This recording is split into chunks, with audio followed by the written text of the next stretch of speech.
What does Zyn really give you? Not just smoke-free nicotine satisfaction, but also real freedom to do more of what you love, when and where you want to do it. Why bring Zyn along for the ride? Because America's #1 nicotine pouch opens up all the possibilities of right now. With Zyn, you don't just find freedom, you keep finding it. Find your Zyn. Learn more at Zyn.com. Warning, this product contains nicotine. Nicotine is an addictive chemical. Now's a good time to remember where tequila's story truly began. In 1795, Cuervo invented tequila. Cuervo. What are you doing here? Cuervo. Anytime someone says Cuervo, I show up. Well, I do know that to be true, but even during ad reads, like... Cuervo. I think you could lay out, especially for one of our great partners. Sweet, delicious Cuervo. Since then, Cuervo has stayed true to its roots. The same family, the same land, the same passion. Cuervo. So, enjoy the tequila that started it all. Cuervo. Cuervo. The tequila that invented tequila. Proximo. Cuervo.com. Please drink responsibly. Cuervo. Welcome to the Big Suey, presented by DraftKings, Why are you listening to this show? the podcast that seems very similar to the other Dan Le Batard podcast. I'm sorry, I'm not going to apologize for that. In fact, the only difference seems to be this imaging. I have been tempted in restaurants just walking past tables to grab somebody's fries that if they're just there. That hasn't happened to you guys? I've done it. And now, here's the marching man to nowhere, Fat Face, and the habitual liar. This episode is presented by DraftKings. DraftKings, the crown is yours. Can you guys please play the video of the late Pete Rose when he was on with us recently talking about, I couldn't help but sort of laugh darkly at the idea that baseball would put him in the Hall of Fame or consider it after his death for the first time when he was only living to feel whatever it is that it felt like to be the fountain of youth of a Hall of Fame. But let's listen to Pete Rose saying he didn't want the award after he was dead. In the future, several decades from now, let's say Major League Baseball then makes the decision after Pete Rose is long gone to enshrine him in Major League in the Major League Baseball Hall of Fame. How would you feel about that? Well, that would, to be honest with you, I wouldn't want to go in the Hall of Fame because I think the Hall of Fame, okay, and don't get me wrong, the Hall of Fame is for two things. It's one for the player, and it's three things. His family. Okay, his fans, and his teammates and everything that was everybody who was associated. That's more with than three. It don't help me when I'm 6 feet under. How the hell is that going to help anybody? I mean, I still go out today. I'll go out and try to sell the game of baseball, and I'm not even in the game of baseball. But you guys will agree, my name is synonymous with the game of baseball. I have all the records. You know, and that's all baseball is statistics. It's all about statistics. All you guys on TV talk about how many home runs you got, how many RBIs you got, how many runs you got, how many Gold Gloves you win, how many MVPs you win, how many World Series you play in. Those are all questions that I can answer with no hesitation at all. Makes me angry, man. I was already annoyed because I think it's cruel to allow him. Remember, he's not in the Hall of Fame now, and he probably won't still get voted in, but he's allowed to be voted in now. And I think it's cruel that not only are we going to ban you for life, but guess what? We're going to allow you in when you're dead. And now hearing him say pretty much, the way that I was looking at it anyway, I think it's cruel. And I think it's really weak that Rob Manfred, this great thing that he just did yesterday, no, it wasn't. The hard thing to do would have been reinstating him while he's still alive. Put it on the poll at Le Batard Show. Was that a garage sale cap Pete Rose was wearing? It's exactly the kind of cap I would associate with like an 85-year-old who has stopped caring. It might be Gucci. It's a Gucci cap. Yeah. Now, he did a lot of signings in Vegas. Maybe he pulled one off one of the sidewalk tables. Yeah. But that is supposed to appear like a Gucci hat. I thought it was, what do they call fake Guccis? Like Fuji? I thought that was fake and bought at a garage sale. Do I have it wrong? Because it didn't look like it was kept well. I think he maybe hit a parlay, man. Yeah. It is Pete Rose. We're alleging the Hit Kings just got to get a fake Gucci. Come on, man. Rose's own family pushed for this, and I have seen when you start talking baseball, all of a sudden, look who pops up, and I imagine, Azaria's got a hotline here that he shows up whenever it is that he wants to, and everyone gets out of the way. If you haven't seen Pablo Torre Finds Out, he did an extraordinary episode with Hank Azaria where Hank went deeper on some of the things that he has been through and learned. And on top of that, he's now singing as Bruce Springsteen late in life. This is his quest. Hank, good to see you. Thank you for being on with us. Are you appearing because of the Knicks, or are you appearing because Brockmire wanted a hack at Pete Rose? I'm appearing because I genuinely missed you, Dan. It's been a very, very long time. And all of the people in there. I'm not sure whether to start as Brockmire or as Bruce Springsteen or as myself. I have no idea which way to go here. You've crushed the Springsteen. You've gotten so good at Springsteen, Hank. I don't even know how or why this is. You're performing as Springsteen, and it seems from the videos I've seen that you're having more fun performing than I've ever seen. It's a little weird. It's not like turning 60 drove me to some kind of weird post-midlife crisis where I felt the need to start up a Springsteen tribute band or nothing like that with a bunch of children, by the way. It's insane how I've gotten totally obsessed. You know, I'm a mimic. I've gotten completely obsessed with talking and singing like Bruce. And it has cheered me up a lot, having turned 60, now 61. And I raise a lot of money for charity doing it. And I really, really enjoy it. So that's what that is. Hank, is it harder to come up with it's harder to come up with the impression of Springsteen or to learn all the songs? Well, first of all, I got to say that Stugotz, you've gotten kind of bloated. That's weird. I mean, you haven't seen Stugotz in a while, but to be fair, many in our audience haven't. What's going on? Have you guys fired Stugotz? Lots going on. No, he's stuck in Newark. He just signed a long-term deal. All right, was worried. I don't know. All of a sudden, there's this guy. He just can't be controlled. Yeah, I understand that. I could have told you that a long time ago. Saved you a lot of time. Well, hi, Stugotz. Who's the new guy? Sorry, I haven't been. I've been lost in my Springsteen world. According to Barrett Sports Media, that's Jonathan Zaslow. According to Barrett Sports Jonathan. Media, that is Jonathan Zaslow. Hank. That's confirmed. Okay, all right. Confirmed. The rule is you got to replace someone with the same first name as the other person who sat in that seat. So it was Jonathan Wiener. Now we got Jonathan Zaslow. Yeah. Hank, I see. Nice jersey. Yes. Thank you. You are feeling better about your Knicks than you have at any point in 25 years, correct? 100%. It's been insane here in New York. Even when they win, it's like you feel like they lose even when they win. It's like this heart attack, except for that last game. Except that came along with, actually felt bad, Jason Tatum at the end of that game. I mean, don't get me wrong, I'll take it. I would have been happier if he wasn't injured, but because we were going to win that game anyway. But oh, that's a good question on human nature, though. If I go through that arena and I ask everybody, how do you really feel about this? You're like, you feel bad, but if you could choose it, you feel bad, but if you could have chose for that to happen, you would have chosen for that to happen. You mean, I don't know. That's the majority. The majority of people. If I go, I'm with you. In New York, all fans care about is winning. Hank played it perfectly. You say the sentence of "felt bad about that." But he was lying. He was lying. Nobody was lying. Yes, he played it perfectly, but it's not. Felt bad about that. Well, did you? Like when he went down, were you hoping it was an ankle and he was going to play the fourth quarter, like play in the next game? No, by the way he was writhing around, I was sure it was one of those landed on an ankle things, right? And then when they showed the replay finally and you see it was non-contact. No, I can tell you honestly, when I saw the non-contact nature of that, I felt really bad. I was like, oh no, you just never like to see that. As a basketball fan, you just go, oh, that's awful. That's awful. I think yeah, go ahead. I'm sorry. No, everyone's pointing out that you were purposely trying to show that you were jacked there with your biceps. You were insecure because you said you were 61, and then you just gave off the guns, and everybody was looking at. I don't know what you mean. What are you talking about? I'm standing here. What do you want from me? Are you off for scuba? Damn, hot in here. Damn, looks like 60 also triggered something else, pal. Have you realized that you feel more for men than you thought you did? This is natural. Many men have different feelings. There's nothing to be ashamed of.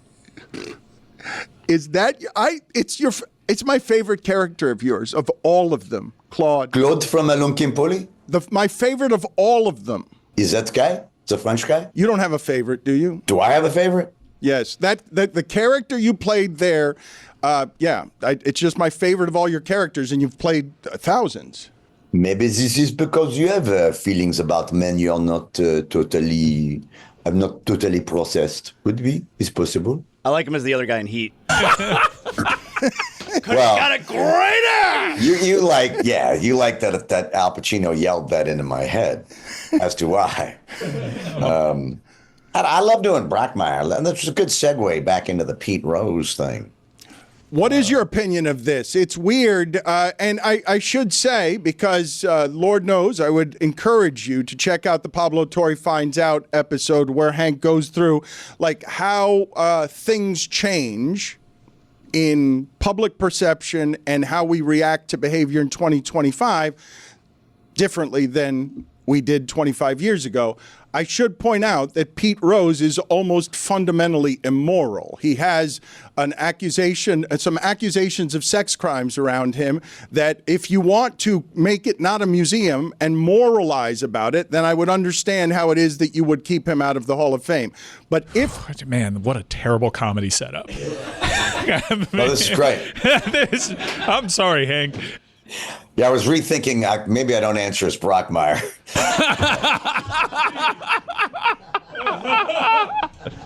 Because Brockmire on the topic of sexual harassment is not going to be good.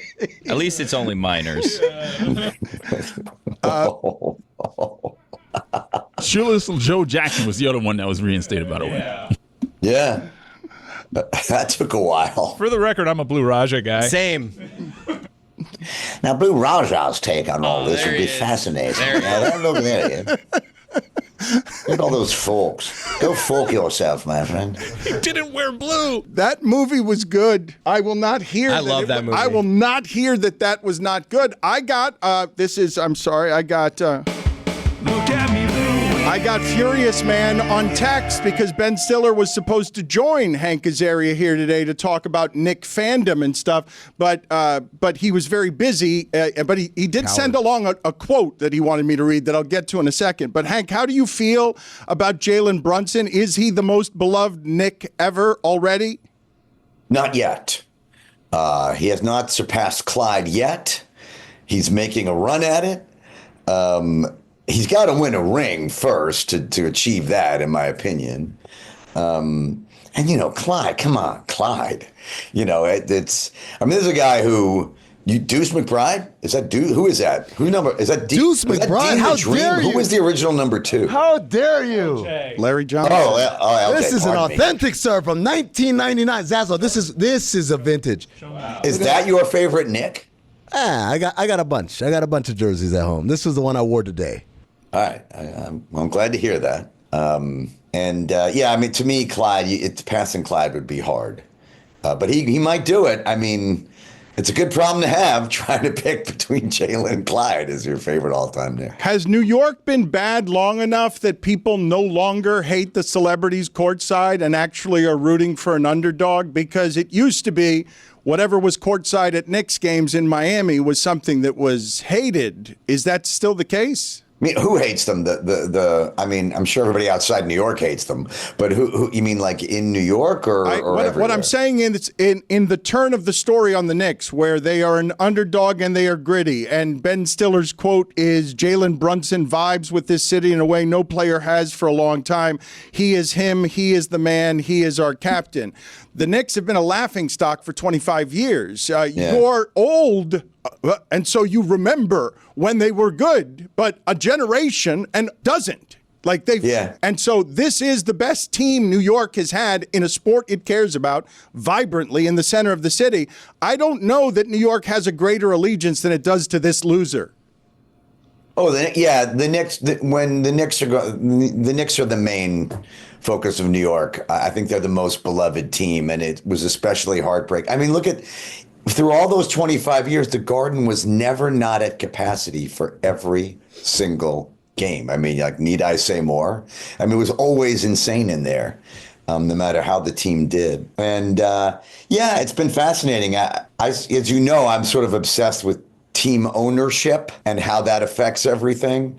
And I don't think, can you recall, Dan, an owner sort of, I know that sometimes teams get sold, like the Mets are a good example, right? The Wilpons got out, and Steve Cohen came in, and it's changed things over there. And we've seen that happen in a bunch of places. I can't recall an owner really just kind of reversing his policies and going, let me hire guys who know what they're doing and let them be. And it's worked. Can you recall any other example of that? I'm trying to think of people. Bridges, they didn't initially know what they were doing, but they ended up knowing what they were doing so well that people are surprised by a team. They're surprised that Brunson is this. They're surprised that Bridges is doing what he is in these games, even though Bridges they gave 5 first-round picks up for Bridges because he plays all the minutes, and that's what the perimeter defense is going to look like. And so it was built to beat this team, and now it's beating it. No, I have not seen that kind of competence. I can't readily think of an example. The crew's looking for something of this kind of competence surprising all of us, because not only did they get it right, they were all being questioned about it. They broke up a popular team. I don't know if you feel like Hartenstein leaving is breaking up the team, but bringing in Bridges over that was not popular. They were playing for now when none of us thought they should be playing for now, that they were a long distance from the Celtics. No, well, wait, many points there. They tried to hang on to Hartenstein. They literally couldn't. He got 18 million more or something going to OKC. They just couldn't match it. And then the guy, I don't think he wanted to leave, but he couldn't turn down that money. And, Leon Rose has made a series of incredible decisions. I mean, he might have gotten a little lucky with Jalen. I mean, remember when Jalen first got here, we all thought we overpaid for him. But he's good, but he's not worth it. And he's turned into this superstar. Nobody saw that coming. Leon Rose and Worldwide West have just made a bunch of decisions that have been great. But the fact that they were allowed to even make them is astonishing, because that just wasn't the case a bunch of years ago here in New York. Hank, you're obviously a huge Knicks fan. When you see some of the celebrities that are sitting in the front row, they're sitting courtside at the Garden, do you ever say to yourself, man, I care so much more than that guy does? Oh, all the time. Look, I think there was an article in the Post today that finally broke down what goes into being allowed sitting at courtside. And it's what you'd imagine. You do have to really be a Knick fan. They kind of draw the line there, unless you're dating either someone who's genuinely a Knick fan or is such a huge star that there's no way they're going to keep them out of the front row there. But yeah, but it's literally, it's kind of daunting, People applaud. It's like a popularity contest. People either really are into you or they're not once you go on the Jumbotron. Ben and I talk about this all the time. We dread the moment we're going up on the screen. We're like, oh, God, I hope I get a decent response. Otherwise, they're not going to have me back next time, But I'm such a big fan that they're kind of happy to let you sit 10, 15 rows up. They have a nice little suite for folks sort of out of. And I kind of prefer that, because it's a great view of the game and there's less pressure on you as a celebrity up there. Hank, is it wrong for me to say I look at Ben Stiller now differently? I kind of lost respect for him because he just seems to be such a regular-ass Knick fan. He's like all the people I grew up with, and I'm like, I wanted something more. I wanted a mystique around him. I want him to be cool courtside. Instead, he's jumping up with the hype team in the tunnel and stuff. I'm like, what are you doing, man? I just don't have the same kind of pedestal for Ben Stiller that I once had. What'd you want him to go all Jack Nicholson on you and sit there with his sunglasses on, not giving a shit? I mean, what's the guy supposed to do? God damn it. Look, you've been to the Garden, I assume, many times, right? Yes, and I've sat courtside. Wow. You can't help but freak out in there. No, you were too quick on that. What just happened? Hank, they're upset. Yes. They're upset that you and I belong to a very exclusive club. I'm glad club. you guys heard that too, because I think I just had a stroke. But anyway, go ahead. They're upset that you and I belong to a very exclusive club. That's why. I understand. They're jealous. People don't love you. I'm sure you've discovered this. I just sat courtside at the Knicks. People aren't happy for you. They're bitterly Well, how does jealous. this work though? When you and Stiller are talking about it, who do you look at and say, yes, that person is more of a Knick fan than Ben Stiller is? What are the rankings? Well, Spike, of course, is the top of that mountain. Well, I don't know about He goes to games out of town. He's everywhere. You know where else he's at? At the Met Gala instead of going to the game. Yeah. Spike Lee, your number one fan status has been revoked. Yes, revoked. You're not the number one fan. If you're going to the Met Gala instead of doing this, revoked. I see Chalamet at every game. Spike Lee.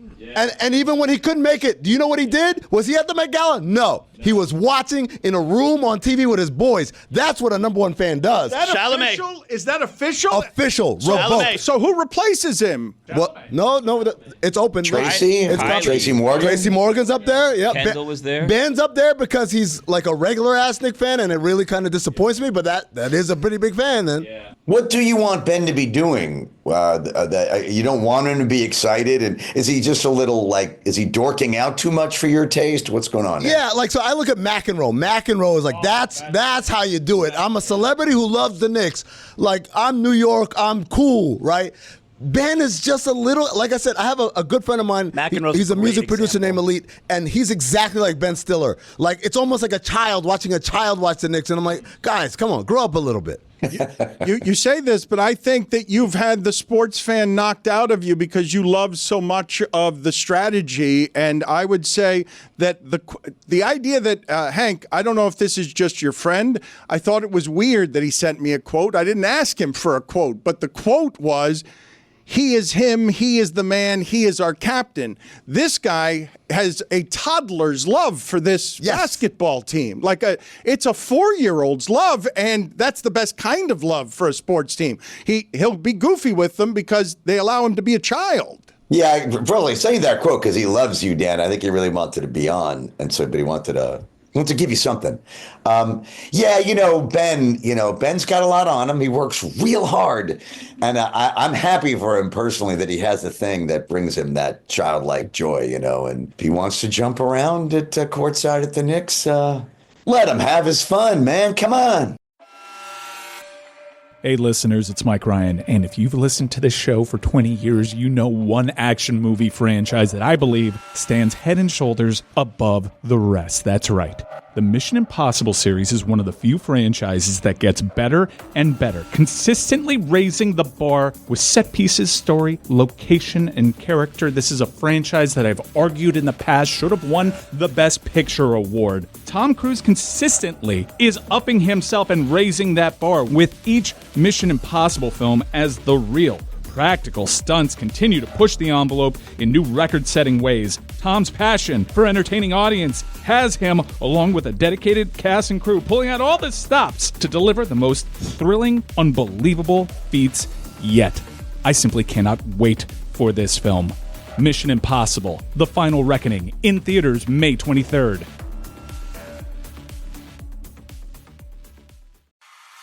The Dan Le Batard Show with Stugotz is sponsored by BetterHelp. Mental health awareness is growing, and that's a good thing, but there's still work to do. In a recent survey, 26% of Americans said they've avoided seeking support out of fear of being judged. And that hesitation, it doesn't just affect the individual, it ripples out to families, workplaces, entire communities. This is Mental Health Awareness Month. Let's break the stigma together, because when people are healthy and happy, we all thrive. Therapy isn't just for major trauma. It can help with setting boundaries, learning positive coping skills, and simply becoming the best version of you. BetterHelp has over a decade of experience connecting people with licensed therapists who fit their needs. With over 30,000 professionals and 5 million users worldwide, it's therapy that fits your life. It's completely online, flexible, and you can switch therapists at any time at no extra cost. We're all better with help. Visit BetterHelp.com/DLB to get 10% off your first month. That's BetterHelp, HELP.com/DLB. All right, so here's something interesting. Did you know that sleep actually is really important to recovery? I mean, who knew, right? And everyone needs something different from their bed, which is why Sleep Number makes these smart beds that let you adjust each side to the firmness you want. Kind of perfect for couples that can't agree on anything. They've even partnered with the NFL since 2018, and 80% of NFL players sleep on a Sleep Number smart bed. So yeah, there's a reason these things are popular. They've got beds that cool you down, up to 15 degrees cooler on either side, to help you sleep better, especially if you're someone who wakes up sweating like you just ran wind sprints in your dreams. The bed also responds to your movements and adjusts as you sleep, which is wild. Why choose Sleep Number Smart Bed? So you can choose your ideal comfort on either side. And now, it's the Sleep Number Everything Smart Bed sale. Every smart bed and base are on sale during our Memorial Day event. Up to 50% off, limited time, exclusively at a Sleep Number store near you. See store or sleepnumber.com for details. Don Le Batard. That was a long story. Yeah. That's the only kind he tells. It was a short one for me. I tried to speed it up for you guys. You forgot about the Leagues Cup. Stugotz. La Carreta is a place where the best of the celebrations has to be the 97 Marlins celebration because it was Levon Well, when Hernandez. Fidel died the first time. This is the Don Le Batard Show with the Stugotz. I'll tell you someone who wouldn't be jumping around courtside, Hank Azaria. You'd be cool courtside, wouldn't you? I've been courtside many times. I think it depends on the game, you know. Why not Leroy? But Hank, I guess my point is you would carry yourself, even as excited as you were, even if you were jumping, it would be like a cool jump. It would like Ben jumped like a child. Like, yay, guys, yeah. I'm like, come on, man. More of a comment on your opinion on Ben's physicality rather than, you know, his attitude at the Knick game. I think you want Ben to just be a little more graceful than he is, perhaps. I don't understand what you're doing. So Ben cares too much about the Knicks, so he can't be the number one fan. And Spike doesn't care enough because he does other things when the team's on the road, so he can't be a Knicks fan. You want a Knicks fan that's there but pretends to not be interested in the game at all, and that's the perfect Knicks fan? Well, Goldilocks, I want someone who's there and projects a level of cool, right? Like, you're there, you're passionate. Chalamet, like, his resume is short. But in that short amount of time, what a star. You ever seen in Dune? That role. No, I'm not talking about his acting resume.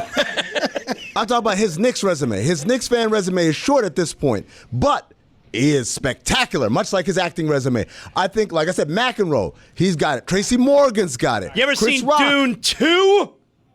I gotta support my friend here. I think Ben, he's genuine. He's himself. It's awesome. No, wait a minute. He represents what the Garden is really like. I'm with Hank on this though, because you are hardened. You're out here criticizing the way that fans should feel about their team, the way they're supposed to behave, and what you're saying is pose and preen and be cool. Don't be yourself. Be the measure that I will find cool. I've lost respect for you, Ben Stiller. I mean, I have. And also, by the way, it's not just this stuff. I follow him on Twitter, and like some of the stuff he does on Twitter is like, again, it reminds me of my friends. And it's like, I don't want Ben Stiller to be like my friends. I want him to be something greater than my friends. If anything, I think too highly of him. How about that? Wow, you're turning it into a compliment now. Absolutely. I love Ben Wasn't Stiller. he at an award show watching a Knicks game on his phone? That's good. That's a plus. That's a positive. Okay. I'm sure he was. I'm amazed that Spike missed that game. I mean, he travels the country. Well, he just had it revoked. How do you, Hank? Are you not going to argue with him on this? No one's arguing this. No one's arguing this. He's revoked it, and now it's time for a. It's such an absurd notion that I don't think it merits even pushing back against. Anyone you filed this with, if you could do such a thing, would reject it out of hand. They wouldn't even look at it. Well, when I present the facts, they'd be like, wait a second. Like, it's not like he missed it to go because he was on set filming Do the Right Thing too. We would be like, all right, got to work. You got to do your thing. This part's egregious. He missed it for the Met Gala. It happens every year, the Met Gala. Like what? So a bunch of people dressed up all funny like? That's more important than watching the Knicks? Hank, what is the Met Gala like? Because we were talking about I've never been. I proudly say, do I get some reverse song now? I've proudly never been. Hank Azaria, I hate charity. Whoa. Not true. No. That's real. Whoa. No. I do almost nothing but raise money for charity, including sing like Springsteen everywhere. But, You stumbled onto another. There's so many little vocal stings now you guys have. Yeah. What has happened? Why is it all about little songs? It's a Wild Willy Wednesday. There's no controlling anything that's happening around here. That's what that means. I wondered what that meant. Wild Willy Wednesday. So he's allowed to toss in whatever little music he wants. Yeah, he's out of control. It's I get you. I'm going to put you on the spot, Hank. Do you know the name of a single person in here? I think you've mentioned the people, but you've been here. It's been so long since you've been here that I don't think you know any of the people you're talking to. No, I've forgotten. Studio DLS Zoom phone number 2 and Studio 1 Zoom shot. Is what's coming through on my Zoom. And I've forgotten the folks' name I knew. There's some new faces. I just introduced myself to you, Hank. He just thinks you're bloated. You're just, you're not Stugotz. I like that. I know your name is John. I remember that it's John. All right, good enough. The Mets, do they have your heart more than the Knicks? They kind of do, I've discovered in my old age. For some reason, baseball is with me more. I'm more of a, but don't get me wrong, I'm freaking out over the Knicks. I mean, absolutely. And I follow every year. I don't really miss a game. So what's the best of it then? When you say New York hasn't felt like this, how much are you consuming? Are you have you gotten wrapped up in the run? Because it's not just that it's the Knicks and it's the beloved team. I don't know if the 69 Mets are this. I don't actually think the Knicks have a chance at the championship. But the fact that the people of New York do right now, the fact that the people of New York believe in their superstar and their executives, and I think their coach, although maybe not, they'll turn on him in a second if they lose in the next round. But I don't think that you've known what this feeling is. And I want you to describe what's happening around you and your friends in New York, where you all get to the escape hatch of this childishness. Well, yes, it's great. We always have the Jets to bring us right back down to earth in case any of us are feeling things too much. And but honestly, the honest answer to your question is it will take years for me to be before it wears off on me just the Knicks and Mets being relevant and good. Okay, let alone how well they actually do. That is still a joy for me. That we play meaningful late season games and are decent and in the conversation. It would take a couple of years for me to get frustrated and go, why isn't this team winning a championship? And it also was a little uncomfortable, especially as a Mets. I really get weird when the teams do well. I don't know how to be. I'm so used to just complaining about what's wrong with these teams. It's hard for me to switch gears and just be happy that they're doing well. Not to mention these teams are, I meant when I said these Knick wins, apart from the last one, have been heart attack. They've trailed by 14 points in every game at least. I mean, it's really a series of heart attacks watching this team. Apparently, the way to act is to jump up and down like a 6-year-old. Is it that, as a Knick fan, do you need to just focus on something that bothers you? Are you proving my point? You can't just go with the joy. It's got to be finding what's annoying you about it, and that's where you're comfortable. Is that part of it for you? Because if you don't find that, they're going to give you a reason to really be worried. That's the problem. I see. Disaster lurks right around the corner, and you just have to keep hope alive for long enough. So this is like OCD behavior. You're focusing on this so you don't really worry about the bigger problem, which is when are they going to lose.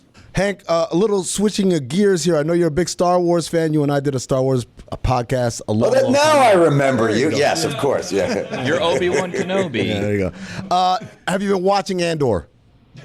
No, I haven't. I heard it's good, though. I really liked season 1. Season 2 is excellent. I was wondering, I'll ask you this question based off of season 1. There's some people who don't like adult Star Wars.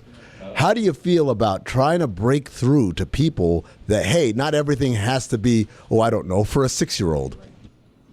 I assume by adult Star Wars, you don't mean like Star Wars porn. Well, there are some risque storylines, including the opening scene of season 1. He walks into a brothel. No, I kind of only like adult, like Rogue One and what Favreau did there with Boba Fett, because what we get now, continuing, the studio films, we argued about this. I think if that's coming back to me, you liked the prequels, which I don't understand, but no, I like the adult Star Wars when it's done well. Yeah. Hank, we're going to let you go on this note, though, but I want to I just want you to answer these questions honestly. Yes. There's Wild Billy. This is sort of a Wild Billy Wednesday feature. Yes, You know what this is? Would you attend their funeral music? That's right. It's fun for the whole family. We're going to put you in the uncomfortable spot of would you attend the funeral of Al Pacino? Definitely. Okay, you say that, but what if it's not in New York?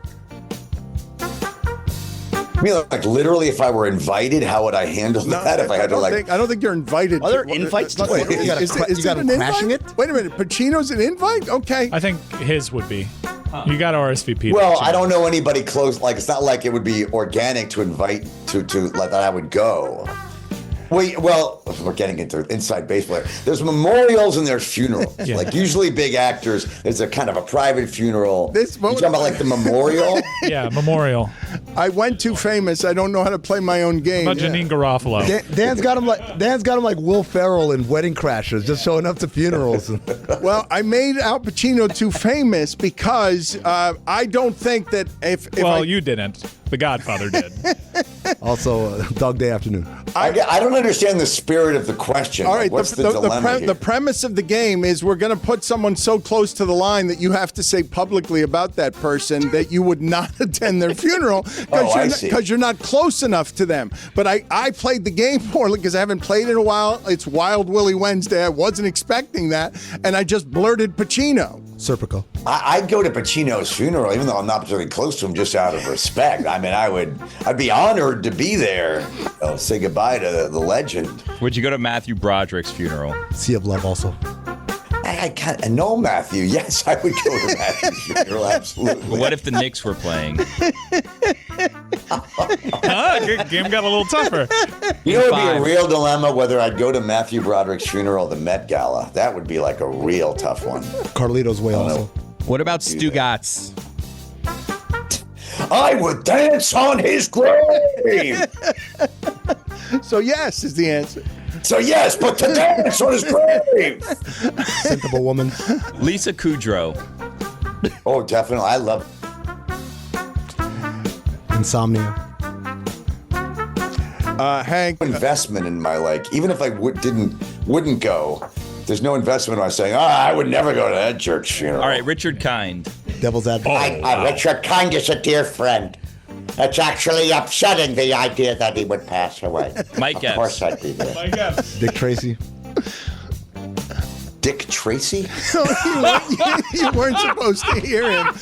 He's just been sprinkling in the background. See you later, Hank. Good seeing you, as always. I really miss you guys. And maybe Brockmeyer will make a return soon in a more serious way on the show. I would love that. If he's got any Pete Rose, I think I've disinfected the place, fumigated enough since the last time I asked the question. If you want to do any Brockmeyer opinions on Pete Rose, that can be the punctuation on what we've got here. I don't know why we'd keep up the funeral With music. Paul Reiser. Of course I would go to Paul's funeral. This is all very sad. This very sad little segment you have here, no matter what Billy plays. No matter what upbeat 70s dating game music you're playing. The music's happy. It's impossible to be Nathan sad Lane. during that. Of course Nathan. Why would I not go to these on people? Janine Garofalo. Let's circle back on that one. Also love Janine. Harvey Why would Weinstein. I not? Thank you. I would not go to Harvey Weinstein. We got it. You got him. I would absolutely not go to that. Well, Bill. Boy, oh boy. That was crazy. The Pacers, I don't know. Last year it was the Mavs, and they get to the finals, and then they get throttled because historically, if you're a 4 seed, you're not as good as the 1 seeds. This sport historically has been pretty predictable. However, everything changes now. Last 5 years, I believe it's all a little less predictable than it used to be. And I believe the Pacers can beat anyone but OKC. And I believe all of us would be in agreement, unless maybe you guys think Minnesota or Golden State has a surprise, that the best challenge to OKC remaining is the one they're presently playing. That OKC's greatest challenge the rest of the way is winning one more game of their next two, and everything will get easier for OKC after that, because OKC has been a lot better than everyone all season, and Tatum was the only thing that was going to get in the way of that. Well, I mean, I don't know about that. I don't think Tatum was the threat that they worried about. I think Minnesota look like they're going to win that series. They're up 3-1. They pose a problem because they're an incredible defense as well, and then they have that kind of stellar type of supernova in Anthony Edwards. And if you watch the second half of that game, Game 4, he firmly took control of that series and said, look, I'm the best player here, and there's nothing you guys can do about it. So I don't think Oklahoma City breathes a sigh of relief after they get past Denver. I think they still have to worry about Minnesota probably. And then, hey, you know what? This is the question. Actually, I said this to Mike last night. The Pacers, now they're in the conference finals 2 years in a row. Regardless of whether they win or lose, how does history remember these guys? Because at this point, it's not a fluke. It's not a hot run. They've done it 2 years in a row, and they've done it pretty much the same way. Tough, physical defense, smart play, and Tyrese Halliburton has been sensational. All right, but can you answer that question with what we saw from the Pacers 10 years ago? Like, what's the difference? How do you remember those Pacer teams? I think those were more memorable, but they had more matchups, especially with like the marquee story in that sport. But to Amin's point, I mean, they also went to an IST final, however you want to like downplay that. They got to a trophy final against LeBron James. IST. Yeah, in season tournament. Yeah, I mean, they've done a fair amount of suffering already with this core. It's the NBA Cup now. Last year, though, was IST. So, but to the point, right? Like, if they make it to the finals, the Pacers, which is a very real reality now, which, by the way, Pacers Thunder finals. Someone's shitting Wake bricks the kids up. Right now. It's Wake Paul the kids George. up. Paul George is the one that's shitting bricks. Well, he's podcasting again, so he's fine. Hey everybody, it's Mike Ryan. You know I'm a race fan. You know I travel to races, and I had a great experience a couple of weeks ago sitting outside the RV, toasting the good times with Miller Lights in hand with some of my best buddies. It was truly a memory that I'll remember forever, and truly a time that was made better by making that time a Miller time. Trust me when I say, there just isn't a better feeling than hanging out with your boys, clanging those beautiful white cans of Miller Lite, and realizing that you don't got to worry about the taste of your beer, because the taste of your beer is designed for people who love the taste of beer, a taste that you know you can depend on. A great beer trusted by beer lovers for 50 years. From game night to race night to parties with friends or a special anniversary, celebrating important occasions means more moments with the coolest people in your life. Cheers to 50 years of Miller Lite, the great-tasting light beer for people who love beer since 1975. Miller Lite, great taste, 96 calories. Go to MillerLite.com/stand to find delivery options near you, or you can pick up some Miller Lite pretty much anywhere they sell beer. It's Miller time. Celebrate responsibly. Miller Brewing Company, Milwaukee, Wisconsin, 96 calories and 3.2 carbs per 12 ounces.